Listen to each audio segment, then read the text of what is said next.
अवधूत चिंतन श्री गुरुदेव दत्त। श्री स्वामी समर्थ। जय जय स्वामी समर्थ।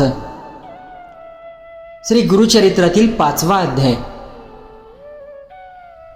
श्रीपाद श्री वल्लभांची जन्मकथा म्हणजेच श्री प्रभू दत्तात्रयांचे पहिले अवतार श्रीपाद श्री वल्लभ। श्री गणेशाय नमः। सिद्ध म्हणाले, नामधारका, कलियुगात लोक धर्मभ्रष्ट झाले, कर्मभ्रष्ट झाले, तेव्हा श्री गुरु दत्तात्रयांनी लोककल्याणार्थ अवतार घेतले। पिठापूर येथे अपहराज नावाच्या आपस्तंभ शाखेचा एक ब्राह्मण राहत होता। त्याची पत्नी सुमती धर्मशील व पतिव्रता होती। ती विष्णू दत्ताची भावभक्तीने आराधना करायची। एकदा अमावस्येला अपहराजाच्या घरी पितृश्राद्ध होते।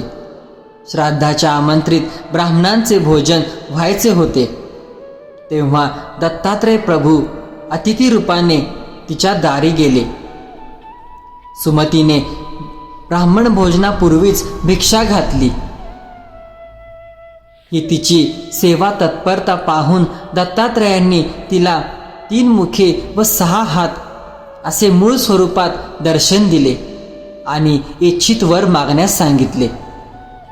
सुमतीने श्री गुरूंची स्तुती केली व म्हणाली, गुरुदेव, आपण मला अतिथी रूपात माते अशी हाक मारलीत, ते वचन खरे होवो।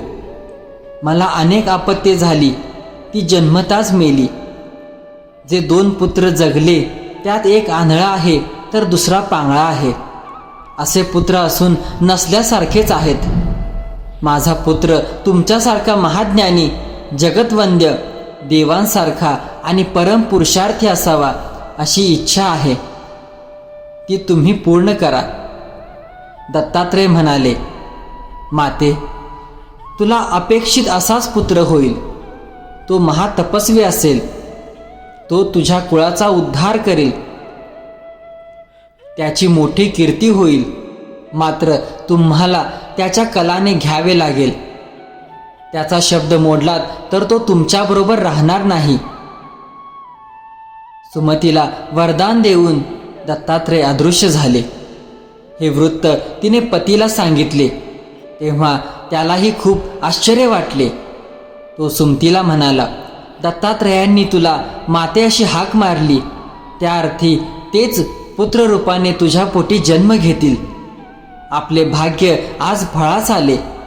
त्यावेळी दोघांचाही आनंद गगनात मावत नव्हता।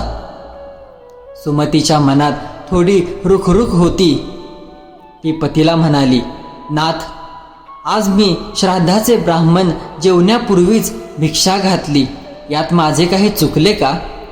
अपहराज म्हणाला, अगं, तू योग्य तेच केलेस। साक्षात दत्तप्रभूंनी आज आपल्या घरी भिक्षा मागितली।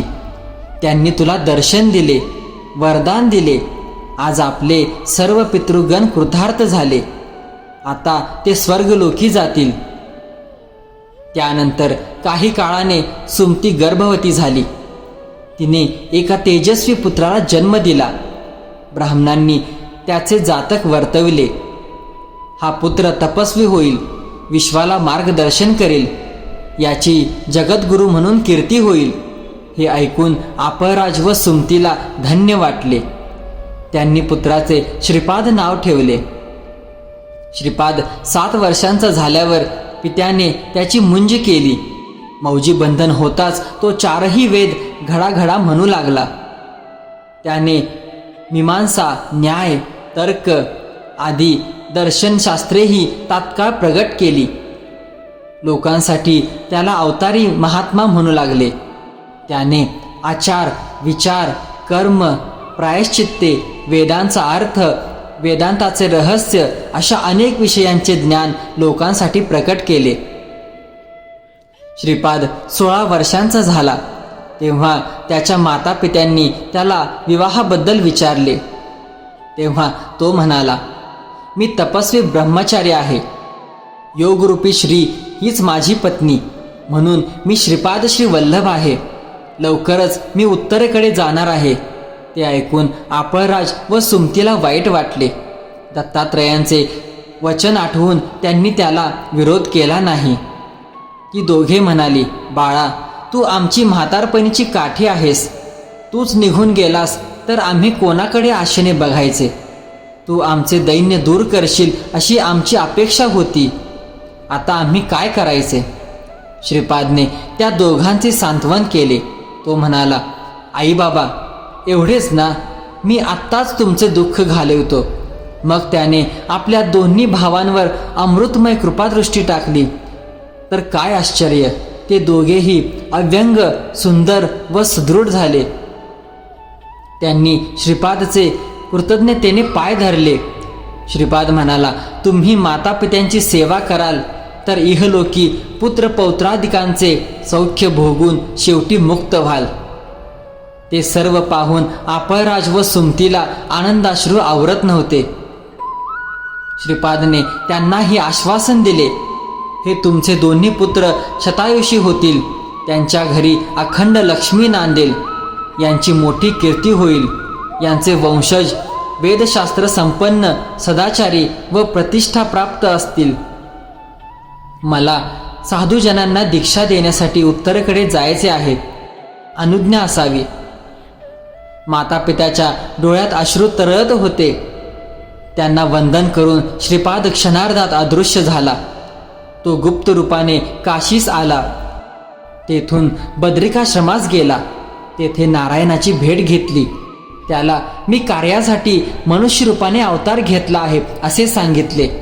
मग तो तीर्थयात्रा करीत गोकर्ण क्षेत्री आला. तर हा होता गुरुचरित्रातील 5वा अध्यायाचा कथासार. असेच प्रत्येक अध्यायाचे मराठी भाषांतरीमध्ये कथासार तुम्हाला आपल्या स्वामी उपासना या चॅनलवरती ऐकायला मिळणार आहे. तरी आपल्या चॅनलला नक्की सबस्क्राईब करा व जास्तीत जास्त शेअर करा. धन्यवाद. अवधूत चिंतन श्री गुरुदेव दत्त.